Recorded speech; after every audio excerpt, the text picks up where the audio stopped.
কাছে আরেকটা প্রশ্ন আমার, আইন উপদেষ্টা ইন্ডিয়া গেল, এটা তো রাষ্ট্রীয় কাজে গেছে, সেই বিষয়টা আসলে কিভাবে দেখেন? না, আইন ইন্ডিয়া যায় নাই, উনি হাই কমিশনে গিয়েছে। দেখেন, রাষ্ট্র পরিচালনায় হাই কমিশনে যে কেউ যেতে পারে। আমরা এতটা অতি বিপ্লবী না, আমরা এখানেও জিতে বলবো না, কিন্তু যেখানে আপনি গেলেই হয় সেখানে আপনার বউরে নিয়ে যাওয়া লাগবে কেন ভাই? বউ নিয়ে তো মানুষ যায় একটু আনন্দ ফুর্তি পিকনিকের জায়গায়, আপনি ইন্ডিয়ান এম্বাসিতে বউ নিয়ে যাওয়া লাগবে কেন? এইটা আপনার কাছে জানতে চাই। ঠিক।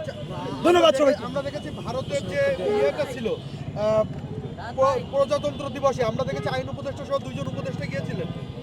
হ্যাঁ, আমরা বলেছি, এটাই বলেছি প্রজাতন্ত্র দিবসে। এবং একই সাথে জানাতে চাই, এই প্রজাতন্ত্র দিবসে হাসি মাখা মুখ বদন নিয়া যারা প্রজাতন্ত্র দিবসে খেতে গিয়েছে তাদেরকেও বাংলাদেশের ছাত্র জনতা কিন্তু চিনে রেখেছে। আর যারা যায় নাই, এই দাওয়াত উপেক্ষা করেছে, সেই সমস্ত দলকে আমরা কনগ্রাচুলেশন জানাই। আগামী রাজনৈতিক নির্মাণে আপনাদেরকেই আমরা সামনে রাখবো ইনশাআল্লাহ।